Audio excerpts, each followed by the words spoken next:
Beri nama pedang ini Naga Puspa. Selamatkan dia. Jangan sampai jatuh ke tangan pendekar berwatak jahat.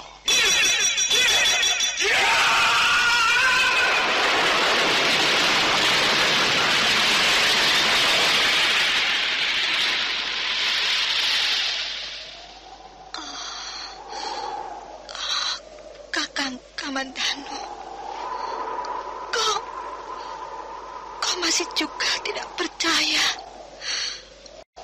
bahwa aku mencintaimu. Meisin, maafkan aku, Meisin. Meisin. Meisin!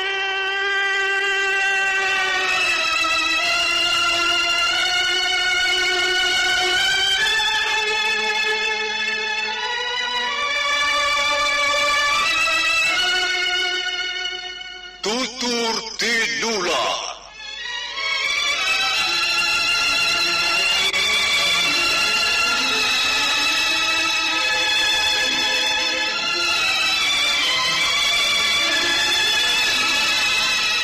Sebuah sandiwara radio serial, produksi Sanggar Cerita dan Teater Sanggar Prativi.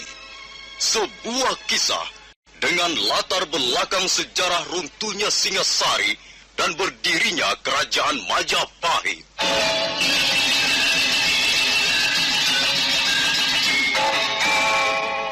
Sandiwara ini didukung oleh pemain-pemain radio yang sudah ternama.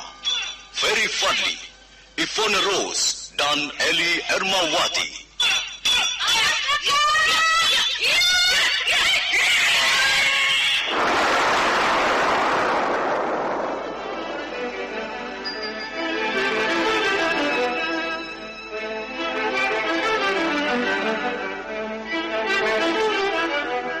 Naskah ditulis dan diolah oleh S. Tijab, hiasan musik dan sutradara C. Ispriyonoka.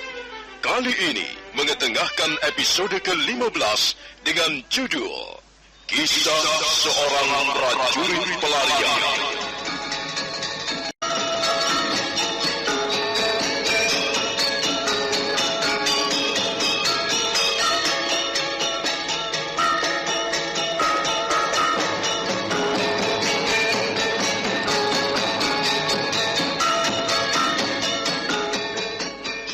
Seri ke-421 ini didukung oleh para pemain Ivone Rose sebagai Sakawuni, Ferry Fadli sebagai Arya Kamandanu, Lukman Tambosi sebagai Empu Bajil, Margaret sebagai Dewi Sambi, dan Asdi Suhastra pembawa cerita. Selamat menikmati.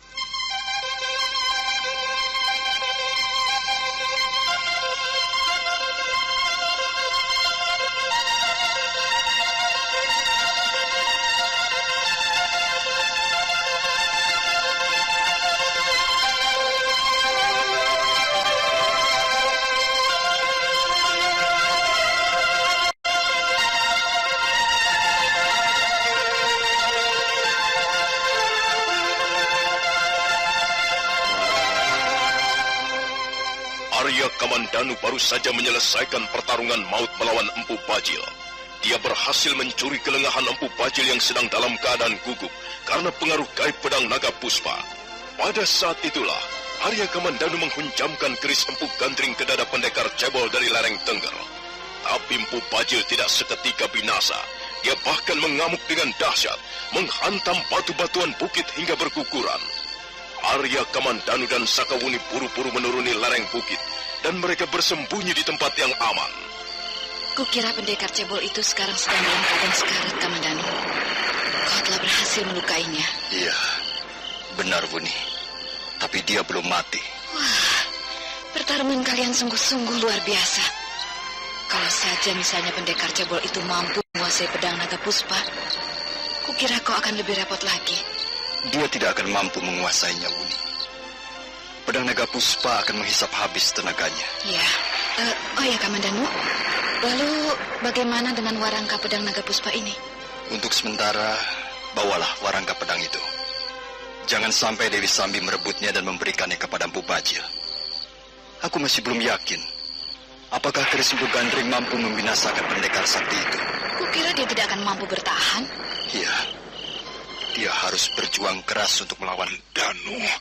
Oh, dari mana dia memperoleh senjata seampuh ini? Keris kecil ini mampu.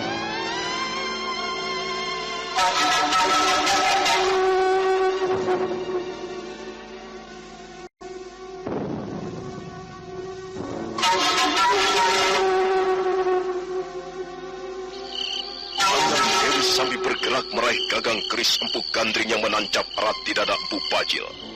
Empu Bajil mengeluh perlahan. Rasa nyeri itu bertambah hebat. Saat berikutnya, Dewi Sambi berusaha menarik keris Empu Gandring perlahan-lahan. Tapi aneh sekali, keris itu sama sekali tidak mau bergerak. Sementara Empu Bajil semakin mengerang kesakitan. Aduh, Biung, sakit sekali. Ajar, keris ini menancap keras sekali. Tahanlah, Kakang. Akan kucoba lagi. Aduh, pelan-pelan Sambi. Aku tidak tahan melawan rasa sakit ini. Pelan-pelan.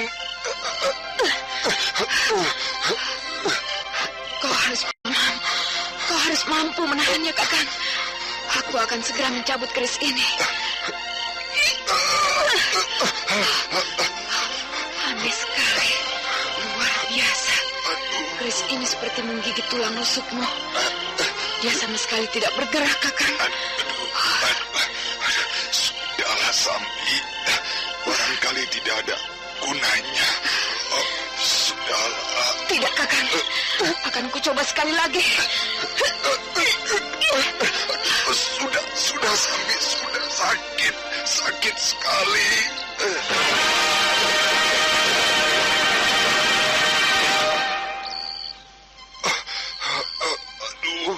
Aduh, Biung, luar biasa sakitnya.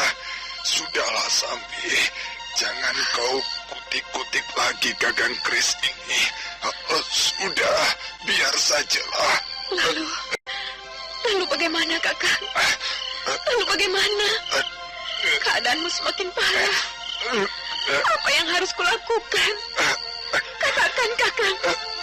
Apa yang harus kulakukan sekarang ini? Keparat setan alas. Si Kamandanu ini telah menyiksaku habis-habisan. Mengapa dia tidak membunuhku saja sekalian? Mengapa dibiarkannya aku menderita seperti ini? Berdebah setan belang. Minggir, Sambi. Minggirlah kau. Apa yang akan kau lakukan, Kakang? Minggir, kataku. Aku tidak mau terlentang seperti seorang bayi seperti ini. Aku ingin mati sebagai seorang pendekar. Minggirlah, Sambi.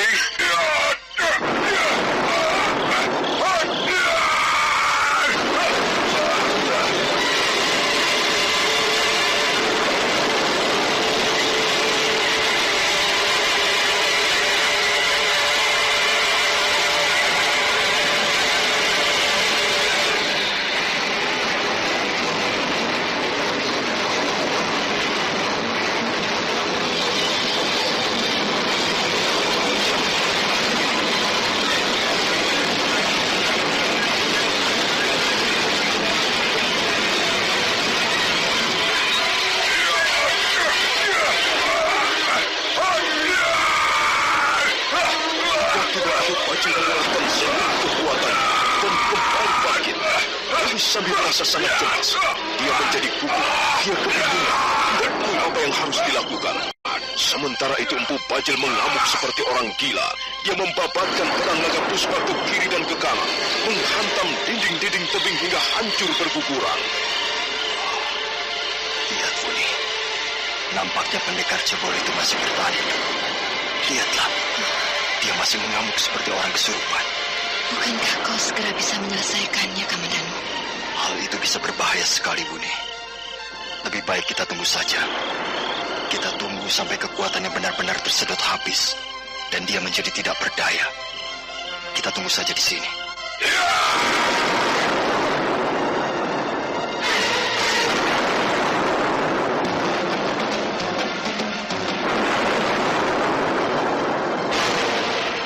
Empu Bajil segera dibaringkan di atas lempengan batu. Keadaannya nampak semakin payah.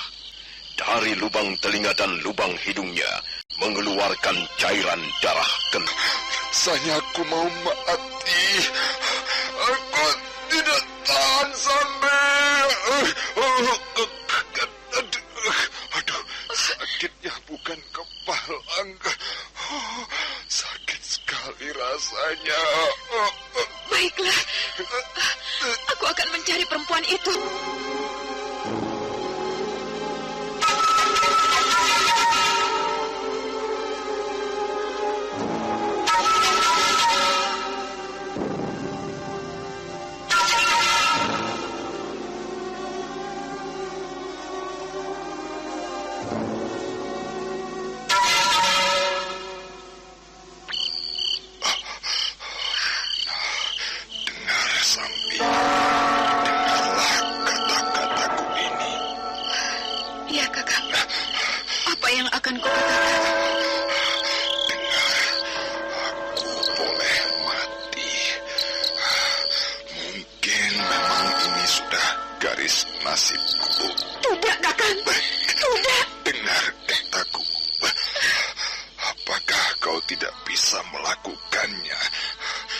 Dengar saja apa yang akan kukatakan ini. Jangan berbuat gegabah sehingga kita semua menjadi korban. Dalam keadaan seperti apapun juga, kita harus masih bisa berpikir waras. Kau mengerti? Ya, aku mengerti, Kakang. Aku akan melanjutkan perkataanku. Silakan, Kakang. Dengar baik-baik. Ya. Aku boleh mati.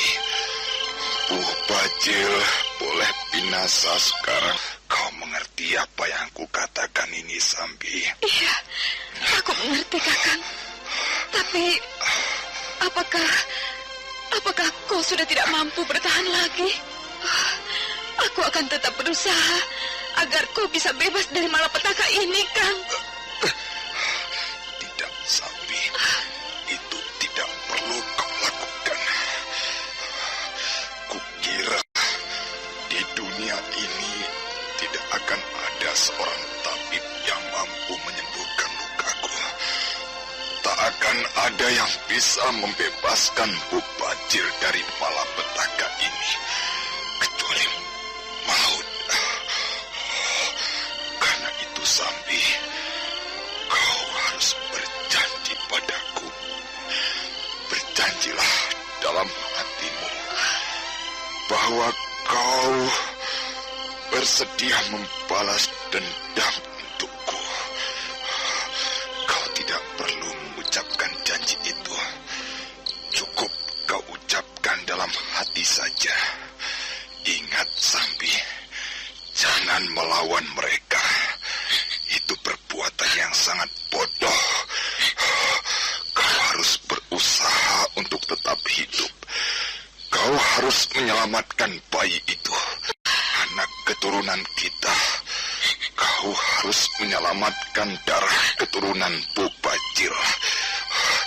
Dialah nanti yang akan meneruskan cita-cita bapaknya. Iya, Kakang. Aku berjanji. Aku berjanji akan menuruti segala perkataanmu. Lihat, Kakang. Mereka datang. Mereka datang.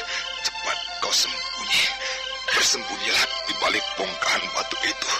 Cepat, Sambi. Lalu bagaimana dengan dirimu, Kang? Jangan hiraukan diriku. Tinggalkan aku sendirian di sini. Aku sanggup menghadapi mereka. Cepat, Sambi. Kau harus selamat. Kau tidak boleh mengikuti aku mati. Kau harus tetap hidup. Cepat bersembunyilah, Sambi. Baik, Kakang. Baik, aku akan bersembunyi.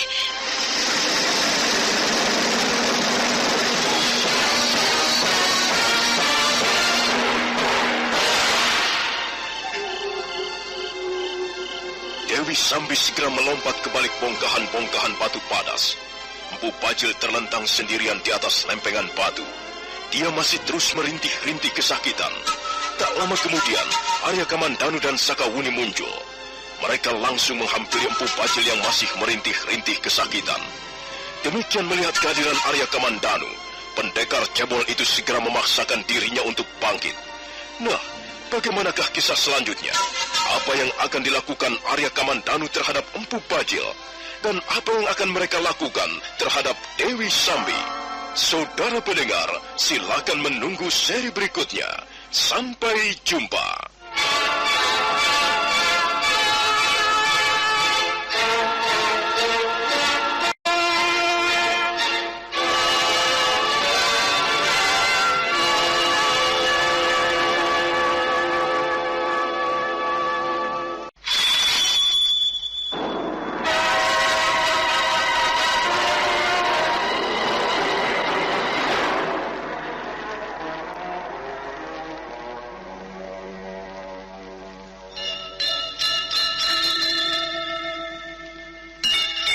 Beri nama pedang ini Naga Puspa.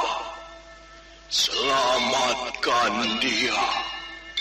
Jangan sampai jatuh ke tangan pendekar berwatak jahat.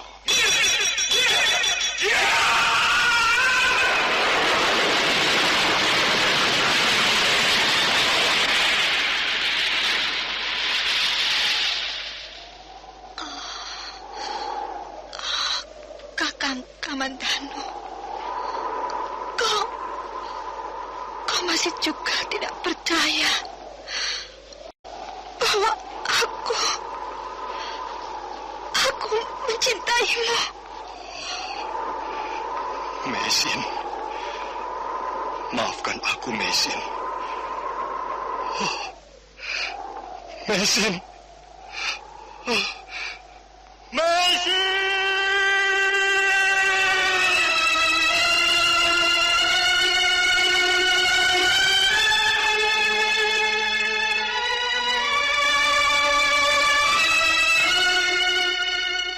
Tutur Tinular.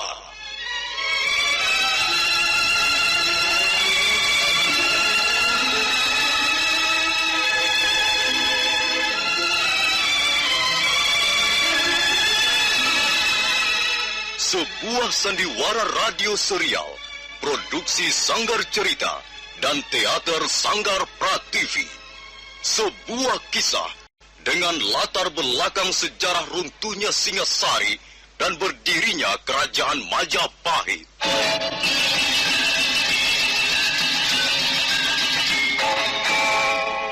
Sandiwara ini didukung oleh pemain-pemain radio yang sudah ternama.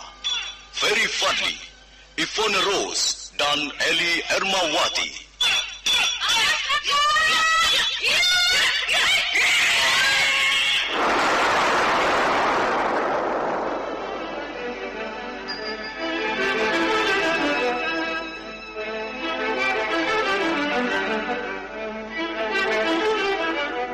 Naskah ditulis dan diolah oleh S. Tijab. Hiasan musik dan sutradara C. Ispriyonoka. Kali ini mengetengahkan episode ke-15 dengan judul Kisah Seorang Prajurit Pelarian.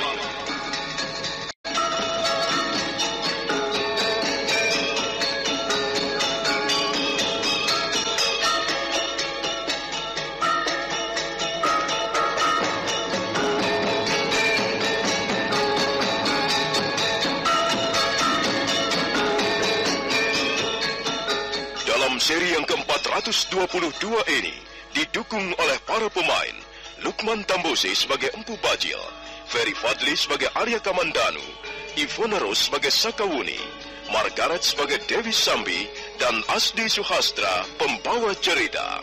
Selamat menikmati.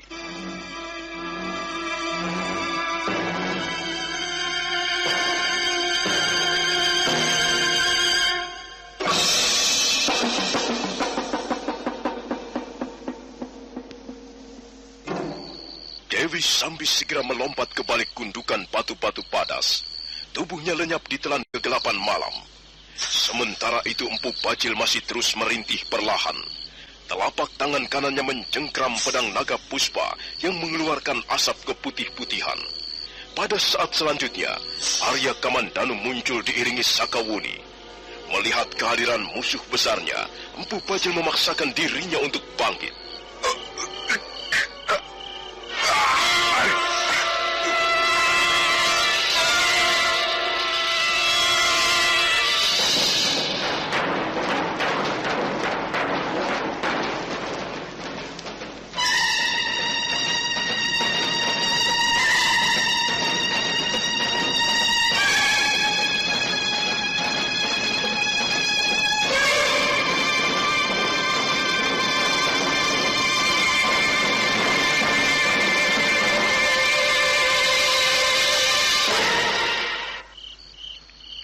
Kulihat keadaanmu sudah sangat parah, Bu Bajil. Mengapa kau tidak menyerah saja? Aku tidak akan menyerah. Sekalipun pedang jahanam ini menghisap seluruh tubuhku sampai menjadi arang, aku tidak akan menyerah. Kau jangan sombong, anak muda. Pertarungan ini akan kita lanjutkan kembali.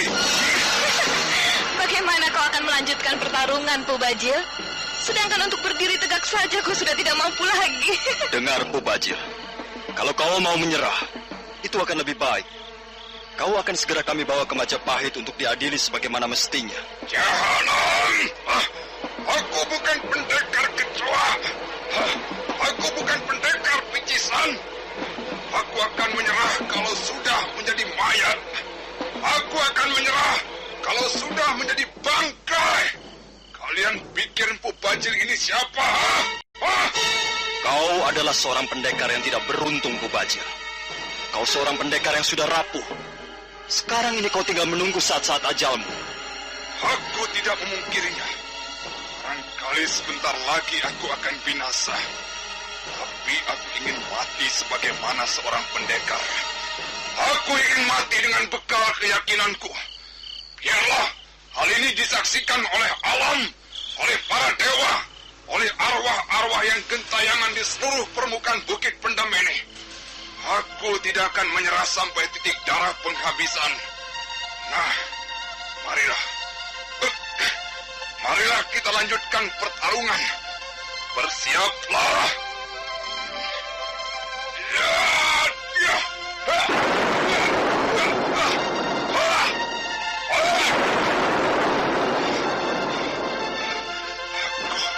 Aku tidak akan menyerah. Aku pantang mundur setapak. Bu Bajil tidak akan menjilat ludahnya sendiri. Biarlah aku mati. Biarlah aku mati sebagai penjahat. Aku tidak ingin mati sebagai tawanan pemerintah Majapahit.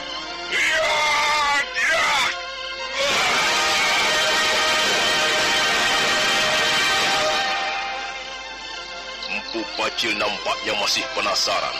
Ia ingin sekali lagi menyerang, tapi kekuatannya sudah tidak ada lagi.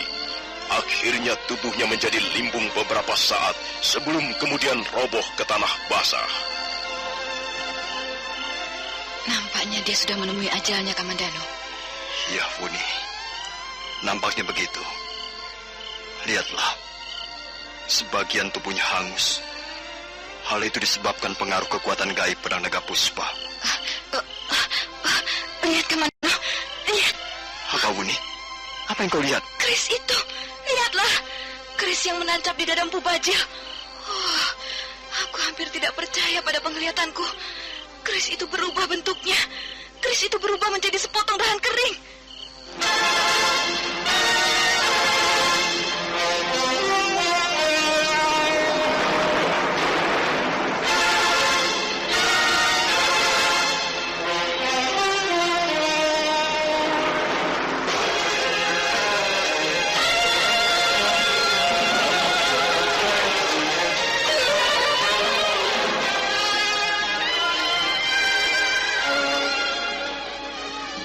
Arya Kamandanu memperhatikan dengan penuh seksama.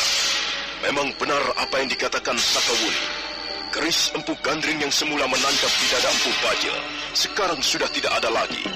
Yang ada hanyalah sepotong dahan kering. Tapi sepotong dahan kering itu masih menancap kuat menembus tulang rusuk pendekar cebol dari lereng Tengger itu. Arya Kamandanu kemudian bergerak mendekati tubuh Empu Bajil dan tangannya meraba sepotong dahan kering. Aneh sekali peristiwa ini. Oh iya, peristiwa yang diselimuti keajaiban. Oh, aku hampir tidak percaya pada apa yang telah terjadi. Mengapa tiba-tiba keris Empu Gandring berubah menjadi sepotong dahan kering?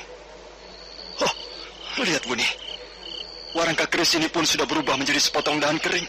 Lihatlah. Oh, apa sebenarnya yang telah terjadi, Kamandanu? Entahlah Buni. Bagiku semuanya masih diselimuti rahasia. Teka-teki kehidupan memang sulit untuk dipahami. Kadangkala dia muncul dengan tiba-tiba di depan mata dan pendengaran kita. Aku masih belum bisa mengerti. Bagaimana tiba-tiba keris Empu Gandring bisa berubah wujud menjadi sepotong dahan kering? Atau apakah sebenarnya semua itu merupakan daya hayal kita sendiri? Entahlah. Suatu saat nanti, aku ingin menanyakannya kepada Bapak Lungga. Sekarang aku akan mencabutnya. Oh, minggirlah, Buni. Nampaknya dia menancap cukup kuat, Kamandanu. Iya, dia menancap cukup kuat. Dia seperti menggigit tulang rusuk Empu Bajil. Sakawuni mundur beberapa langkah. Sementara Arya Kamandanu duduk bersila sambil tangan kanannya menggenggam sepotong dahan kering yang masih menancap erat di dada Empu Bajil. Arya Kamandanu mengerahkan kekuatan batinnya. Dia merasa tubuhnya seperti bergolak, darahnya seperti diaduk-aduk, dan dia juga merasakan jantungnya berdegup dengan kencang. Saat berikutnya, dia merasakan lehernya sangat nyeri dan matanya menjadi panas dan basah. Itulah gejala-gejala jika kekuatan gaib ular naga Puspa Kresna mulai akan timbul di dalam raga Arya Kamandanu. Tubuh Arya Kamandanu bergetar, sementara telapak tangannya mencengkram erat-erat sepotong dahan kering.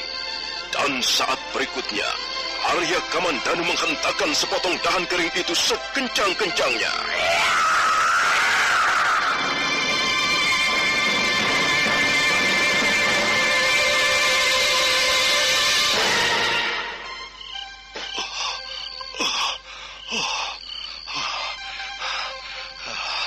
Benar-benar sepotong dahan kering. Sepotong dahan kering. Apa artinya semua ini? Di mana keris Empu Gandring? Mengapa menjadi begini? Kau harus menyimpan benda itu, Kamandanu. Suatu saat nanti, kalau ada kesempatan, benda itu bisa kau tunjukkan kepada Bapak Lungga sambil minta penjelasan beliau. Benar, Buni. Sekalipun hanya sepotong dahan kering, tapi bagiku benda ini nilainya sangat tinggi. Dengan benda inilah akhirnya aku dapat membinasakan gembong kaum berusuk kerajaan Majapahit. Sekarang kau harus mengambil kembali pedang naga puspamu itu, Kamandanu. Iya, aku akan mengambilnya. Sudah sejak lama senjata ciptaan Paman Ranubaya itu terpisah dariku. Sudah sejak saat lama hidupku hilang keseimbangan. Dan sekarang kita wajib syukur, karena akhirnya pedang naga puspa dapat kita rebut kembali. Oh iya, apakah kau membawa sebilah senjata tajam, Buni? Hah? Senjata tajam? Untuk apa?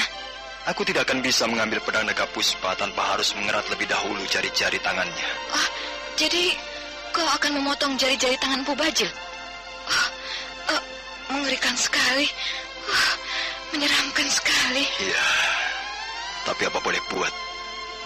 Aku memang harus memotong jari-jari tangannya. Dia mencengkeram pedang itu terlalu kuat. Mungkin buku-buku jari tangannya mengejang dan mengancingnya. Bukan, Buni. Bukan dia yang mencengkeram pedang naga puspa itu. Melainkan pedang itulah yang mencengkeram jiwa raga Empu Bajil, sampai akhirnya pendekar itu menemui ajalnya. Sudahlah, Kamandanu. Ambillah pedang itu. Ini, aku membawa sebilah senjata tajam. Sakawuni mengeluarkan sebilah pedang pendek dari lipatan kain bajunya. Kemudian dia menyerahkannya kepada Arya Kamandanu. Sambil menggenggam senjata tajam, Arya Kamandanu bergerak menghampiri tangan Empu Bajil yang nampak seperti sepotong akar kayu. Tangan itu kejang dan kaku, dan sebagian hangus. Kemudian perlahan-lahan Arya Kamandanu merabat tangan Empu Bajil dan mulai mengerat jari-jarinya satu persatu.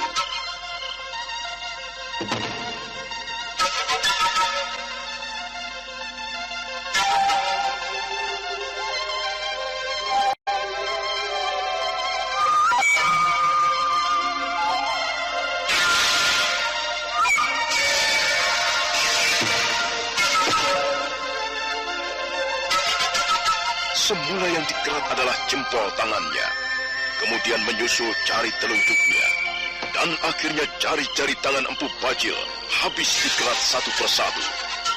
Arya Kamandanu merasa sangat lega. Kemudian dia memungut pedang naga puspa yang tergeletak di atas tanah basah. Dia menimang-nimang sesaat lamanya senjata kesayangannya itu. Amor pedang naga puspa masih menyinarkan warna merah.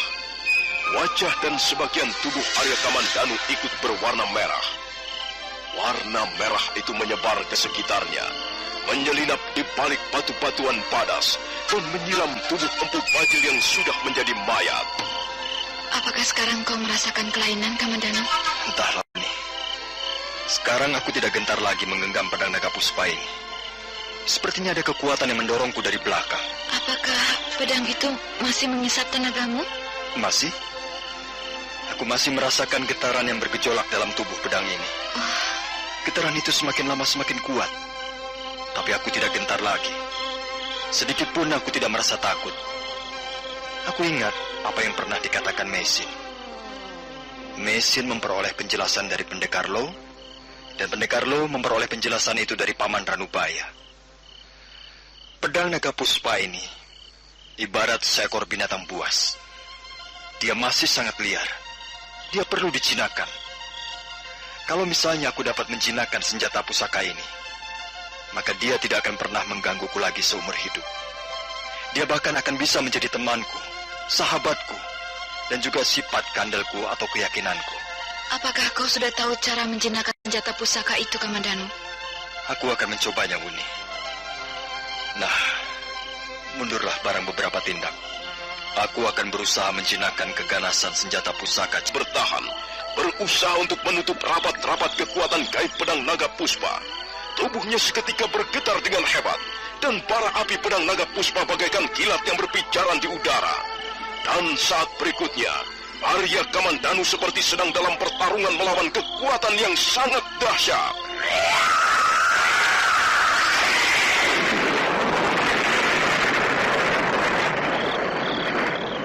Pedang naga puspa bagaikan mengamuk.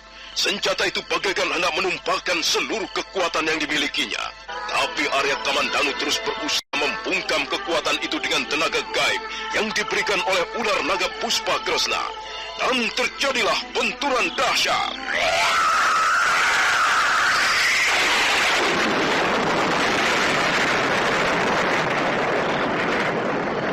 Pertarungan semakin memuncak. Ujung pedang naga puspa berkilat-kilat, memuntahkan lidah-lidah api berwarna merah.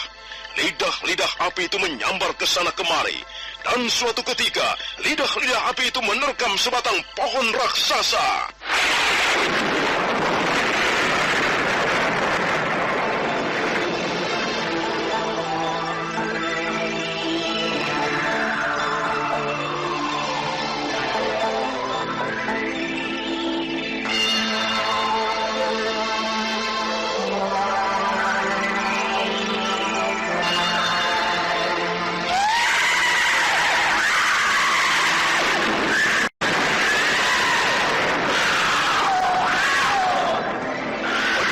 Puspa nampaknya masih belum mau menyerah begitu saja. Dia berusaha untuk mendesak keluar. Semakin lama kekuatan itu semakin dahsyat. Tapi Arya Kamandanu sama sekali tidak memberi ampun. Dia terus menggenggam kekuatan itu. Dia terus membungkam kekuatan itu dan berusaha untuk meleburkannya menjadi satu dengan dirinya sendiri. Sakawuni sampai terengah keheranan melihat pemandangan yang terpampang di depan matanya. Dan pada saat itu, dia melihat tubuh Arya Kamandanu meliuk-liuk, dan tubuh itu melangkah perlahan-lahan bagaikan tonggak kayu hutan terbakar. Arya Kamandanu kelihatan sangat gelap. Matanya menjadi merah berjalannya. Dia marah sekali karena pedang naga puspa masih juga tidak mau menyerah. Akhirnya Arya Kamandanu memutuskan untuk mengeluarkan seluruh kekuatan yang dimilikinya. Sambil kedua belah kakinya menggebrak bumi, Arya Kamandanu menjerit, melengking sekencang-kencangnya.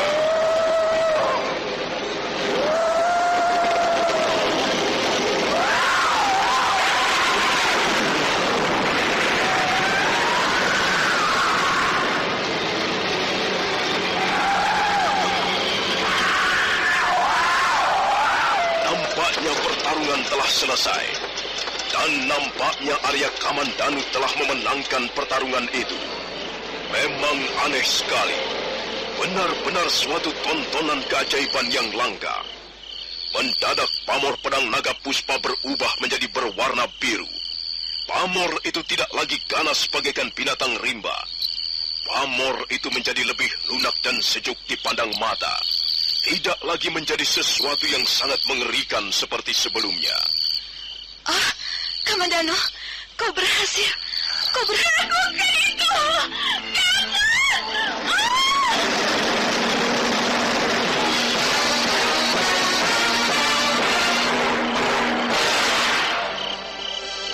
Dewi Sambi tak dapat menahan diri lagi. Begitu melihat Arya Kamandanu akan memenggal kepala Empu Bajil, dia segera melompat dari tempat persembunyiannya. Nah, saudara pendengar, bagaimanakah kelanjutan kisahnya? Silakan menunggu dalam seri berikutnya. Sampai jumpa.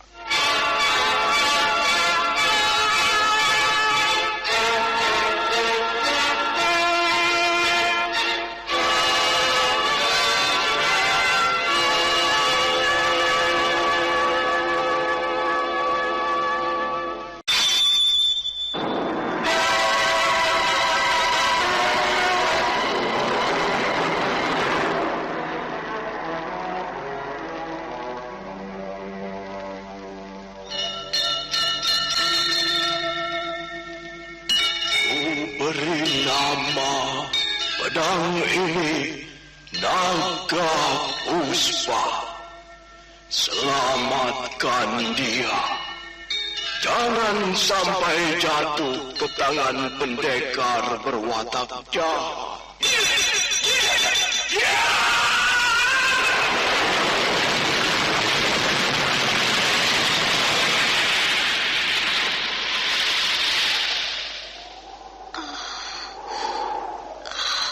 Kakang Kamandanu, kau masih juga tidak percaya bahwa aku mencintaimu. Mesin, maafkan aku, Mesin. Mesin. Mesin!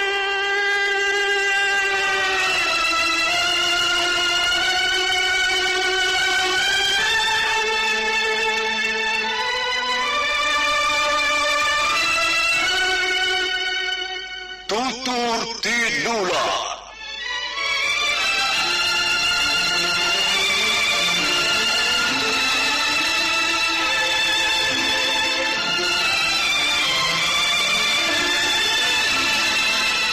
Sebuah sandiwara radio serial, produksi Sanggar Cerita dan Teater Sanggar Prativi. Sebuah kisah dengan latar belakang sejarah runtuhnya Singasari dan berdirinya Kerajaan Majapahit.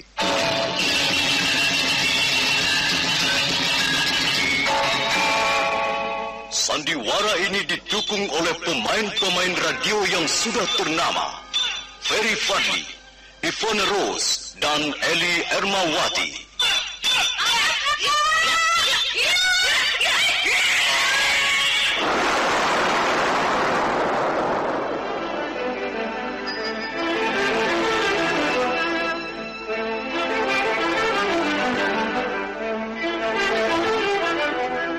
Naskah ditulis dan diolah oleh S. Tijab. Hiasan musik dan sutradara C. Ispriyonoka. Kali ini mengetengahkan episode ke-15 dengan judul Kisah Seorang Prajurit Pelarian.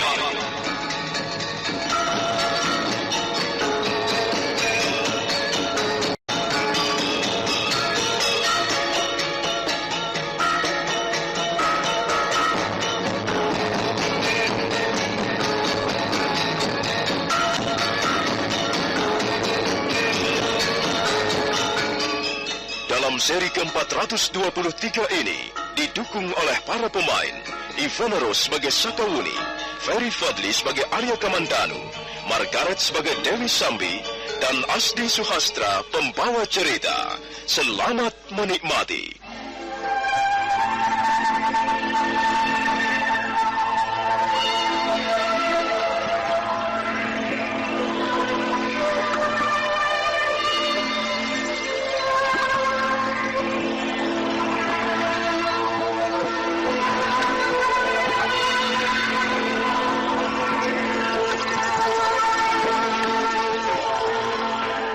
Dengan kekuatan tenaga dalamnya, Arya Kamandanu mampu menjinakkan pedang naga Puspa. Setelah mengalami pertarungan dahsyat, akhirnya Arya Kamandanu keluar sebagai pemenangnya. Sakawuni yang melihat pertarungan itu ternganga keheranan, apalagi setelah terjadi keajaiban. Mendadak pamor pedang naga Puspa yang semula berwarna kemerah-merahan, sedikit demi sedikit menjadi surut. Pamor yang semula sebesar obor, makin lama semakin kecil, dan nampaknya pamor itu akan padam. Tapi ternyata tidak. Pamor itu kemudian menjadi membesar kembali, tapi warnanya berubah. Tidak lagi berwarna kemerah-merahan, melainkan berganti warna biru.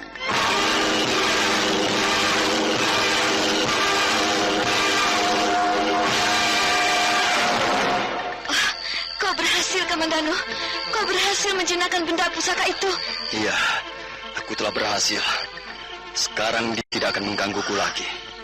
Kau kelihatan sangat lelah, Kamandanu. Aku baru saja mengalami pertarungan yang sangat dahsyat, Wuni. Kekuatan gaib yang berada di dalam tubuh pedang ini berontak sejadi-jadinya. Dia pun tidak ingin menyerah begitu saja. Tapi akhirnya aku dapat menundukkannya. Lihatlah, sekarang pamornya sudah berubah. Tidak lagi berwarna kemerah-merahan. Oh, indah sekali. Indah sekali warna pamor pedang naga Puspamu sekarang. Bagaikan sinar teja yang muncul dari langit kayangan. Malam ini adalah malam keberuntungan kita, Wuni. Pedang naga Puspa bukan hanya sudah kembali, tapi juga berhasil kujinakkan. Iya. Di samping itu kita pun berhasil membunuh musuh besar kita, Empu Bajil. Lalu, apa yang akan kita lakukan terhadap mayat itu? Kita harus kembali ke Majapahit dengan sebuah bukti. Jadi, kau akan menggotong mayat itu sampai ke Majapahit? Kukira tidak perlu. Kita cukup membawa kepalanya saja. Aku akan memancung kepala penjahat itu dan menghaturkannya kepada Sang Prabu Kertarajasa Jayawardana. Kalau begitu cepat lakukanlah, Kamandanu. Untuk apa menunggu terlalu lama? Arya Kamandanu bergerak perlahan mendekati mayat Empu Bajil yang masih tergeletak di atas tanah basah. Tangan kirinya segera menjambak rambut penjahat itu, sementara tangan kanannya menggenggam pedang naga Puspa yang memancarkan pamor kebiru-biruan. Arya Kamandanu sudah siap memancung kepala Empu Bajil. Tangan kanannya segera terayun ke atas, tapi pada saat itulah sebuah bayangan berkelebat ringan melompat dari balik batu-batuan panas. Jangan lakukan itu! Jangan!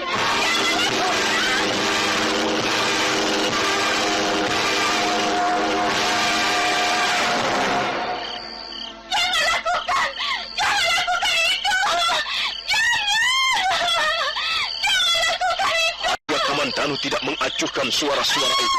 Tangan kanannya segera berkelebat, dan sebentar kemudian kepala Empu Bajil sudah dicangking oleh tangan kirinya. Sementara gembungnya, tubuh yang sudah tidak berkepala itu kembali terjerembab ke atas bumi.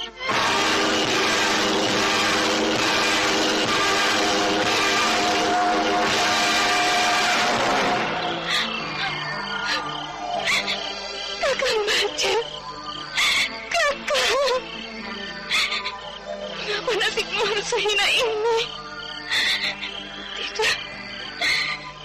kusangka. Sama sekali tidak kusangka, Kakang. Akhirnya kau harus binasa dengan cara sehina dan keji ini.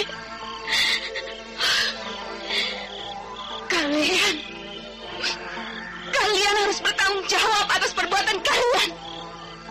Terutama kau, Arya Kamandanu. Kau kejam seperti binatang. Mengapa kau memenggal kepala manusia yang sudah tidak bernyawa? Aku harus membawa barang bukti setelah tiba di Majapahit, Dewi Sambi. Aku membutuhkan kepala sahabat dekatmu ini. Aku tidak rela. Aku tidak terima. Kau telah berbuat semena-mena terhadap Kakang Bajil. Biar aku yang menghadapi perempuan setan ini, Kamandanu. Kau minggirlah. Biar aku yang menghadapinya. Apa yang hendak kau lakukan sekarang, Dewi Sambi? Tidak terima? Tidak rela? Ayo silahkan. Aku sudah siap. Kalau kau tidak rela kepala sahabatmu dipancung, maka kau akan mengalami nasib yang serupa. Perempuan liar. Kau pun harus menerima perbuatanmu, Sakawuni.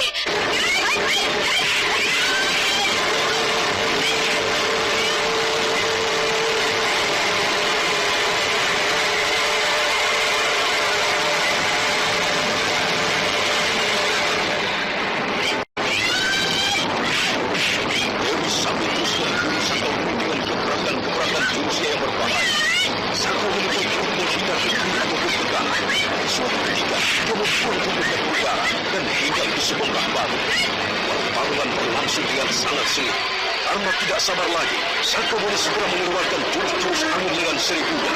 Dia membuang tubuhnya ke belakang, menutup kedua belah telinganya, dan sebentar kemudian dia sudah mendengarkan deru angin. Deru angin itu semakin lama semakin kencang, sementara Dewi Sambi pun sudah siap dengan aji tabak misalnya. Ayo Dewi Sambi, tahanlah serangan-seranganku ini. Aku sudah siap, Sakawuni. Aku sudah siap. Sekalipun aku harus mati malam ini untuk menemani Kakang Bajil, aku sudah siap. Kau pun seorang penjahat. Kau pun harus dibinasakan.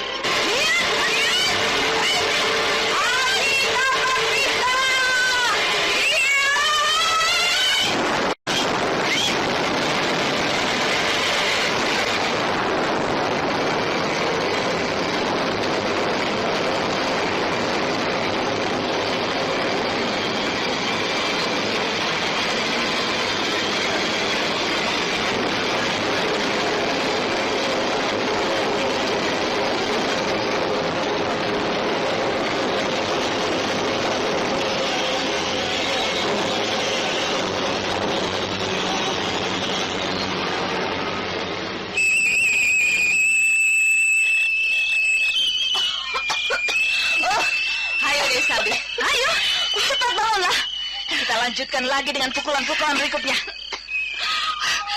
Tidak, Sakawuni. Keadaan sedang tidak menguntungkan bagiku. Aku tidak akan melanjutkan pertarungan. Kalau kau ingin membunuhku, silakan. Tapi aku tidak akan melanjutkan pertarungan ini. Jadi kau menyerah? Tidak, aku tidak akan menyerah. Serambut pun aku pantang menyerah. Kau boleh mengaku dirimu memenangkan pertarungan ini, Sakawuni. Tapi kau tidak akan mampu menangkap Dewi Sambi dalam keadaan hidup. Kalau begitu, aku akan menangkapmu dalam keadaan terkapar menjadi mayat. Bersiap-siaplah untuk menyusul sahabat karibmu, Dewi Sambi. Jangan, Sakawuni. Jangan kau lakukan itu. Aku mohon, jangan. Hei, apa yang kau lakukan ini? Ayo bangunlah. Mengapa kau berlutut di situ? Bangun dan lawanlah aku. Bukankah kau wanita pendekar pantang menyerah? Sakawuni, aku menyesal sekali. Aku telah melupakan sesuatu. Aku mohon, jangan lakukan itu. Aku juga memohon kepadamu, Kamandanu. Mohon bebaskanlah dan berilah aku hidup. Paling tidak untuk sementara waktu. Ketahuilah, Sakawuni. Ketahuilah, Kamandanu. Sekarang ini, aku sedang mengandung.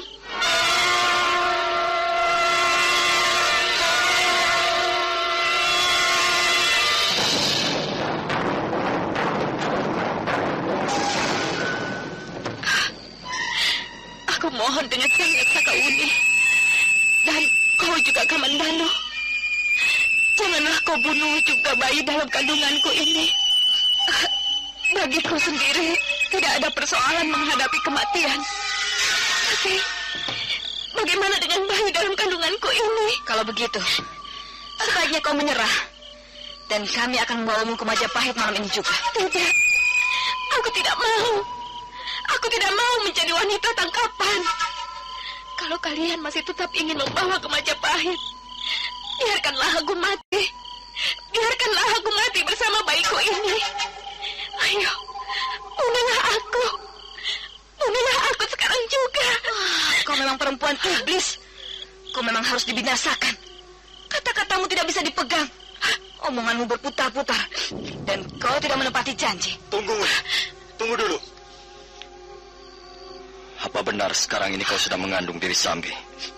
Kau boleh percaya, boleh juga tidak. Tapi aku berkata yang sebenarnya. Karena itu, aku sudi merendahkan diriku serendah-rendahnya di hadapan kalian. Aku hanya ingin melindungi bayiku ini. Tapi kalau kalian tetap akan membawaku ke Majapahit, aku memilih mati bersama anakku. Aku tidak peduli lagi. Aku pasti akan memberikan perlawanan sampai titik darah penghabisan. Kurang ajar, dasar wanita iblis. Jangan, Buni. Jangan lakukan itu. Kukira kita bisa mempercayai kata-katanya. Lalu apa yang kau inginkan sekarang ini, Dewi Sambi? Aku hanya ingin memohon pada kalian. Aku ingin melindungi anakku dari ancaman kematian. Karena itu, janganlah kalian membunuh aku. Setidak-tidaknya untuk waktu sekarang ini. Di samping itu, aku akan membawa jenazah Kakang Bajil meninggalkan lereng bukit ini. Aku akan menguburnya sebagaimana mestinya di suatu tempat. Kalian tidak perlu takut. Aku tidak akan membuat kekacauan lagi. Sekarang ini kekuatanku benar-benar sudah lumpuh. Aku tidak mempunyai kelompok lagi. Sedangkan orang yang selama ini kukagumi telah binasa di tangan kalian. Jangan percaya pada omongannya, Kamandanu. Perempuan itu lidahnya bisa. Tapi kita harus menghormati kehidupan yang berada di dalam tubuhnya Sakawuni. Kalau kita bunuh juga perempuan itu, maka tentu saja anaknya pun ikut terbunuh. Dan itu berarti kita telah membunuh seorang bayi yang tidak berdosa. Lalu bagaimana? Apakah kita akan membebaskan wanita setan ini? Iya. Agaknya kita memang harus membebaskannya, Wuni. Dewi Sambi, apakah kau mau berjanji padaku? Janji apa yang harus kuberikan padamu, Kamandanu? Aku bersedia membebaskanmu. Hal ini kulakukan karena seperti pengakuanmu sendiri, bahwa sekarang ini kau sedang dalam keadaan hamil. Kami tidak mungkin membunuh seorang wanita yang sedang hamil. Karena itu kami meluluskan permintaanmu. Kau akan kami bebaskan dengan syarat. Apa syaratnya, Kamandanu? Kau harus pergi sejauh-jauhnya dari Majapahit. Kau tidak boleh lagi menyusun kelompok untuk mengacau pemerintah Majapahit. Dan kau harus meninggalkan jejak-jejak masa lalumu yang hitam sebagai wanita pendekar yang beraliran jahat. Selanjutnya hiduplah seperti wanita biasa. Wanita yang menjunjung tinggi harkat kewanitaan. Peliharalah anakmu nanti dengan sebaik-baiknya. Dan berikanlah kasih sayangmu sebagai seorang ibu kepadanya. Kami akan melupakan segala peristiwa yang bersangkut paut denganmu selama ini. Kami akan melupakan kejahatan-kejahatanmu di masa lalu. Kukira aku bisa memenuhi syaratmu itu, Kamandanu. Aku berjanji akan hidup sebagai wanita baik-baik. Kakang Bajil, Kakang. Nah, Dewi Sambi, kau boleh pergi meninggalkan lereng bukit ini. Bawalah jenazah sahabat karibmu itu dan kuburkanlah sebagaimana mestinya. Terima kasih, Kamandanu. Terima kasih sekali. Aku akan membawa Kakang Bajil. Kakang, ayo ku gendong kau. Kakang, kasihan sekali nasib. Maka demikianlah Dewi Dewi Sambi meletakkan tubuh Empu Bajil di bawah pohon Sahasrara Masa. Dan setelah itu dia pun kembali melangkah menuruni puncak bukit Sahasrara Bahu. Entah kemana selanjutnya dia akan pergi, dia sendiri belum tahu. Tapi yang jelas, hanya satu idam-idaman yang sekarang ini menghantui hati nuraninya. Idam-idaman yang dilandasi para api dendam. Maka tekad itu pun semakin bulat. Setelah melahirkan bayinya nanti, Dewi Sambi bermaksud mencapai apa yang diidam-idamkannya. Tidak lain dan tidak bukan, ialah membunuh Arya Kamandanu dan Sakawuni.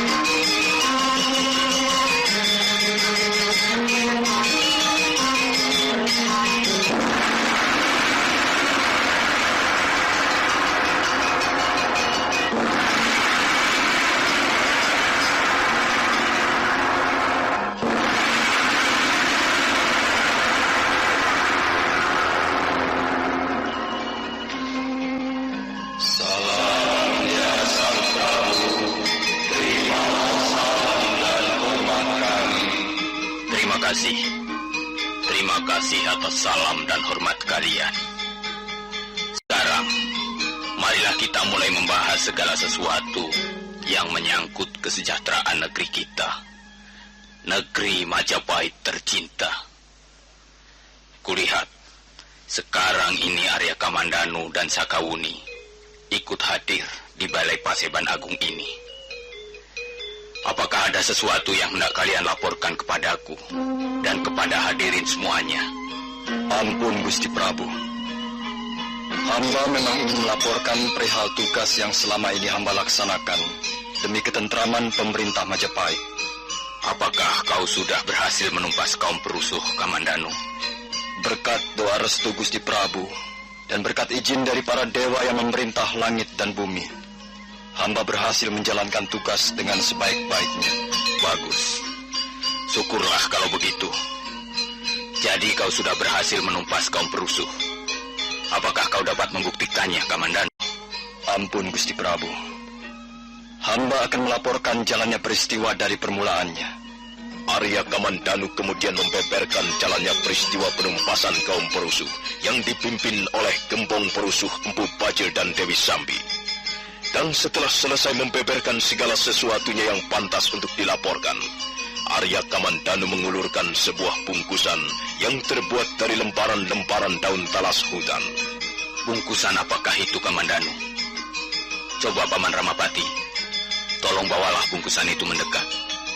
Kemudian bukalah bungkusan itu di depanku. Baik, Gusti Prabu. Ramapati menerima bungkusan dari Arya Kamandanu. Kemudian sambil menggeser tempat duduknya, Ramapati membuka bungkusan di depan Sang Prabu Kertarajasa Jayawardana. Seketika bau busuk memenuhi ruangan Balai Paseban Agung. Sang Prabu sendiri segera memalingkan wajahnya karena tidak tahan mencium bau busuk yang memancar dari kepala Empu Bajil. Oh, kepala siapakah itu, Kamandanu? Ampun Gusti Prabu. Seperti yang telah hamba laporkan di depan, hamba dan Sakawuni berhasil membunuh gembong kaum perusuh yang bernama Empu Bajil. Dan kepala ini ialah kepala gembong perusuh tersebut. Oh, iya. Sudahlah. Kukira sudah cukup. Bawalah kembali bungkusan ini keluar dari Balai Paseban Agung ini. Dan pancangkanlah kepala gembong kaum perusuh itu di tengah alun-alun 7 hari 7 malam lamanya. Hal itu sebagai peringatan keras bagi siapa saja yang ingin merongrong kewibawaan pemerintahan Majapahit. Dan setelah 7 hari 7 malam, kuburkanlah kepala gembong kaum perusuh itu sebagaimana mestinya. Laksanakan perintahku, Paman Ramapati. Baik, Gusti Prabu. Hamba akan segera laksanakan. Ramapati kemudian menyuruh anak asuhnya membawa bungkusan yang berisi kepala Empu Bajil keluar dari Balai Paseban Agung Istana Majapahit. Dan setelah bungkusan itu dibawa keluar, maka bau busuk pun tidak lagi terasa. Para hadirin kembali bisa bernafas dengan lega, dan Sang Prabu kembali mulai memimpin pertemuan agung di pagi yang cerah itu. Sekarang, aku ingin mendengar laporanmu, Paman Ramapati. Bagaimana dengan Telik Sandi yang kau tugaskan untuk memeriksa keadaan di sekitar Bukit Pendem? Ampun, Gusti Prabu. Salah seorang Telik Sandi adalah anak asuh hamba sendiri. Ayo, Rawadeng, laporkanlah segala sesuatu yang kau lihat di sekitar puncak Bukit Pendem. Baik, Gusti Ramapati. Ampun, Gusti Prabu. Hamba dengan 10 orang prajurit Majapahit telah meneliti di sekitar puncak Bukit Pendem dalam 2 hari terakhir ini. Dan ternyata memang benar apa yang dilaporkan oleh Tuan Arya Kamandanu. Hamba melihat dengan mata kepala sendiri ada mayat yang jumlahnya cukup besar tertumbuk-tumbuk di sekitar lereng bukit. Dan ternyata mereka adalah mayat dari anggota kaum perusuh. Memang benar seperti apa yang telah dilaporkan Tuan Kamandanu. Bukit Pendem merupakan sarang kaum perusuh. Baiklah kalau begitu. Kukira semuanya sudah beres. Mudah-mudahan saja Majapahit di hari-hari yang akan datang semakin aman dan semakin tentram. Arya Kamandanu dan kau juga Nini Sakawuni. Pemerintah Majapahit sangat menghargai jasa-jasa kalian berdua. Dan untuk jasa-jasa kalian yang sangat besar ini, pemerintah Majapahit akan memberikan penghargaan yang layak dan pantas. Aku atas nama pribadi, atas nama keluarga, ataupun atas nama pemerintah Majapahit akan memberikan hadiah khusus kepada kalian berdua. Apakah kalian bersedia menerimanya? Ampun, Gusti Prabu. Bukannya hamba menolak, tapi rasanya penghargaan itu terlalu berlebihan bagi hamba. Hamba adalah seorang prajurit Majapahit. Sudah sepantasnya hamba berjuang dan mengorbankan kepentingan pribadi hamba untuk membuat keluhuran nama Gusti Prabu dan nama negeri Majapahit. Ampun, Gusti Prabu. Sepertinya tidak perlu Gusti Prabu memberikan hadiah yang mahal-mahal kepada kami berdua. Itu sudah sepantasnya, Arya Kamandanu. Bagi seseorang yang berjasa, pantas memperoleh hadiah. Dan bagi mereka yang melakukan pelanggaran-pelanggaran, sudah sepantasnya memperoleh hukumannya. Itu sudah jamak. Mengapa kau harus menolak, Arya Kamandanu? Benar, Kamandanu. Apa yang baru saja diutarakan oleh Gusti Prabu adalah benar sekali. Tidak sepantasnya kau menolak. Terimalah saja hadiah yang akan diberikan oleh Gusti Prabu Kertarajasa Jayawardana. Itu merupakan kebanggaan tersendiri, Kamandanu. Seperti apa yang telah saya katakan di muka Paman Ramapati. Bukannya saya menolak. Saya hanya merasa tidak pantas untuk menerimanya. Tapi ampun, Gusti Prabu. Kalau sekiranya Gusti Prabu berkenan, hamba ingin mengajukan satu permohonan saja. Mudah-mudahan saja Gusti Prabu mengabulkan permohonan hamba ini. Kau ingin mohon apa kepadaku, Kamandanu? Katakanlah. Ampun, Gusti Prabu. Hamba mohon agar Gusti Prabu sudi membebaskan Gajah Biru dari ruang tahanan.